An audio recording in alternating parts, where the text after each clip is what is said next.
Hello class 9। चलिए अब हम लोग natural vegetation and wild life में आगे पढ़ते हैं। कल तक हमने ट्रॉपिकल डेसिडुअस फॉरेस्ट तक पढ़ लिया था। ट्रॉपिकल डेसिडुअस फॉरेस्ट, अब हमें देखना है the thorn forest and scrubs. In the region with less than 70 mm rainfall, the natural vegetation consists of thorny trees and bushes, यानी कि कांटेदार झाड़ियाँ और छोटी छोटी झाड़ियाँ होती हैं। This type of vegetation is found in the north western part of the country. और इस तरह के पेड़ पौधे जो हैं भारत के उत्तरी पश्चिमी इलाके में पाए जाते हैं, including semi arid areas of Gujarat, Rajasthan, Madhya Pradesh, Chhattisgarh, Uttar Pradesh and Haryana.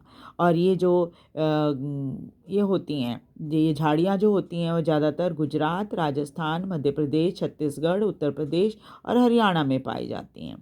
Acacia, palm, euphorbias and cacti are the main plant species. और जो पौधे पाए जाते हैं उनमें अकासिया, पाम, यूफोरबियाज और कैक्टी या कैक्टस होते हैं। Trees are scattered and have long roots penetrating deep into soft soil in order to get moisture।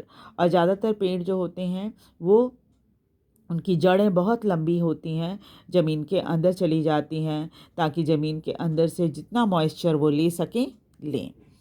The stems are succulent to conserve water. और इनके जो स्टेम्स होते हैं वो थोड़े मोटे होते हैं ताकि उसके अंदर वो पानी इकट्ठा कर सकें। Leaves are mostly thick. पत्तियाँ भी बहुत मोटी होती हैं। Small to minimize evaporation. और छोटी छोटी होती हैं ताकि जो एवोपरेशन होता है ना पत्तियों की मदद से, वो कम हो। These forests give way to thorn forest and scrubs in arid areas। और उसके बाद इस जंगल के बाद जो है आगे आप बढ़ोगे सूखे इलाके में तो वहाँ पर कांटेदार जंगल मिलेंगे और छोटे छोटे पौधे वाले जंगल मिलेंगे जो आमतौर पे सूखे इलाकों में पाए जाते हैं। In these forests, common animals are rat, mice, rabbit, fox, wolf, tiger, lion, wild ass, horses and camel। और यहाँ पर जो जीव जंतु पाए जाते हैं उनमें सबसे कॉमन एनिमल है चूहा, ये माइस जो होती हैं वो, rabbit, fox, wolf, tiger, lion, wild ass यानी जंगली गधे जो होते हैं वो, हॉर्सेस एंड कैमल। उसके बाद देखिए मॉन्टेन फॉरेस्ट। मॉन्टेन फॉरेस्ट जो आमतौर पे पहाड़ी इलाकों में पाए जाते हैं। In the mountainous area the decrease in the temperature with increasing altitude lead to the corresponding change in natural vegetation. जैसे जैसे टेम्परेचर घटता है ऊंचाई पर पहुंचने में, तो क्या होता है कि वहाँ के पेड़ पौधे जो होते हैं वो भी बदल जाते हैं, उनका स्वरूप बदल जाता है। As such, there is a succession of natural vegetation belt in same order as we see from tropical to tundra region। और यही कारण है कि आप जैसे जैसे ट्रॉपिकल एरिया से टुंड्रा एरिया की तरफ जाओगे तो पेड़ पौधे जो है उसका अलग अलग आपको दिखेंगे। The wet temperate type of forest are found between the height of 1000 to 2000 metre. जो गीले टेम्परेट फॉरेस्ट जो होते हैं वो करीब 1000 से 2000 मीटर की ऊंचाई में पाए जाते हैं। Evergreen broad leaf trees such as oak and chestnut predominate. और यहाँ पर जो पेड़ पौधे होते हैं उनमें चौड़ी पत्तियों वाले पेड़ होते हैं जिसमें ओक और चेस्टनट का है। ज़्यादातर ओक और चेस्टनट ऐसे ही पाए जाते हैं। Between 1500 to 3000 meter temperate forest containing coniferous trees like pine, deodar, silver fir, spruce and kedar are found। और जैसे थोड़ा सा आप ऊपर बढ़ोगे 1500 से 3000 मीटर तक की ऊंचाई पर, तो वहाँ आप देखोगे कि फॉरेस्ट जो है वो उसमें पत्तियाँ जो होती हैं बड़ी नोकीली सी होती हैं, जैसे पाइन, देवदार, सिल्वर फर, स्प्रूस और केदार।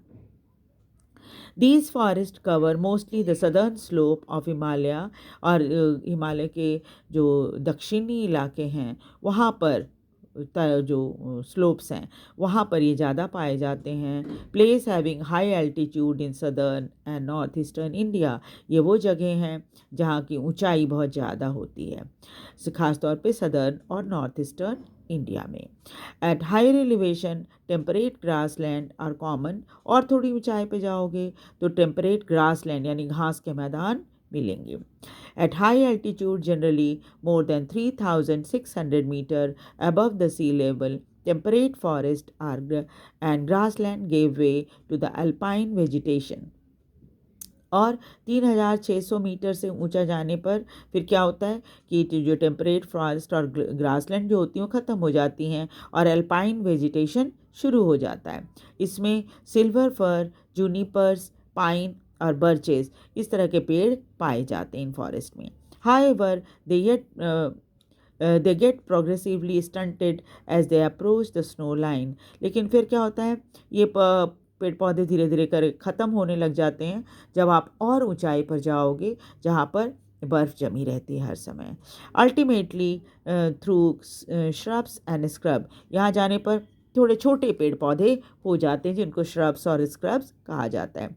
दे मर्ज इनटू अल्पाइन ग्रासलैंड, और फिर आगे जाकर जो अल्पाइन ग्रासलैंड आता है वहाँ जाकर ये ख़त्म हो जाते मिल जाते हैं उनसे।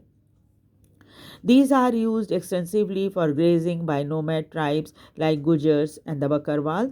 इसलिए आपने जब पहले चैप्टर पढ़ा था, हिस्ट्री में भी पढ़ा होगा कि वहाँ पर क्या होता था कि जो गुजर बकरवाल अपने जानवरों को वहाँ ले जाकर चराते हैं अल्पाइन ग्रासलैंड में। At higher altitude, mosses and lichens form part of tundra vegetation.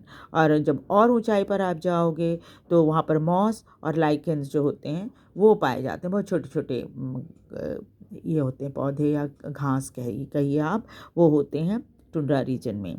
The common animal found in these forest are Kashmir stag, spotted deer, wild sheep, jack rabbit, Tibetan antelope, yak, snow leopard, squirrel, shaggy horn wild, ibex, bear and rare red panda, sheep and goat with thick hair।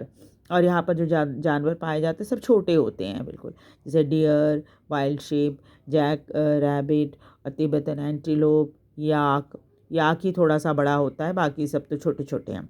Snow leopard, squirrel, shaggy horn wild ibex, bear, rare red panda, sheep and goats. इसमें snow leopard को छोड़ के बाकी सारे के सारे घास खाने वाले जानवर हैं। उसके बाद देखिए mangrove forest. The mangrove tidal forest are found in the area coast influence by tides. ये मैनग्रोव फॉरेस्ट जो है टाइडल फॉरेस्ट भी इनको कहा जाता है, और ये क्या होते हैं, ये उन इलाकों में पाए जाते हैं जो समुद्र के आसपास होता है, जहाँ पर टाइड्स आती रहती हैं, ज्वार भाटा जो होता है। Mud silt get accumulated on such coast, यहाँ पर क्या होती है बहुत सारा कीचड़ जमा हो जाता है। Dense mangrove forests are common variety with roots of plants submerged under water। और जहाँ पर घने मैनग्रोव फॉरेस्ट होते हैं वहाँ पर क्या होता है कि जो पेड़ होते हैं उनकी जड़ें जो होती हैं पानी में हमेशा डूबी हुई रहती हैं। The delta of Ganga, the Mahanadi, the Krishna, the Godavari and Kaveri are covered by such vegetation. और कहाँ पर आपको मैनग्रोव फॉरेस्ट मिलेगा? गंगा का जो डेल्टा है वो वहाँ, महानदी पे, कृष्णा, कावेरी सभी नदियाँ हैं, इन सभी नदियों के पास ये आपको जहाँ पर ये डेल्टा बनाते हैं वहाँ पर ये मिलते हैं। In Ganga Brahmaputra delta sundari trees are found. Ganga Brahmaputra delta जो है वहाँ पर सुंदरी के पेड़ बहुत ज़्यादा मिलते हैं, which provide durable hard timber, और इनकी जो लकड़ी होती है बड़ी मजबूत होती है। इसके अलावा पाम, कोकोनट, केवड़ा, अगर ये सभी पाए जाते हैं। Also grow in some part of delta, delta पे ये जो पौधे होते हैं वो पाए जाते हैं। Royal Bengal tiger is famous animal, और यहाँ पर जो जानवर पाया जाता है उसमें रॉयल बंगाल टाइगर है, टर्टल है, क्रोकोडाइल है, घड़ियाल और स्नेक्स हैं, ये सभी पाए जाते हैं। तो नेक्स्ट क्लास में हम लोग पढ़ेंगे कि यहाँ पर वाइल्ड लाइफ क्या है, कैसी है, कौन सी जगह पे कैसे जीव जंतु पाए जाते हैं। ठीक है, तो वीडियो को लाइक और सब्सक्राइब ज़रूर कर दीजिएगा और शेयर भी कीजिए ताकि दूसरे बच्चे भी इसे पढ़ सकें। Thank you very much.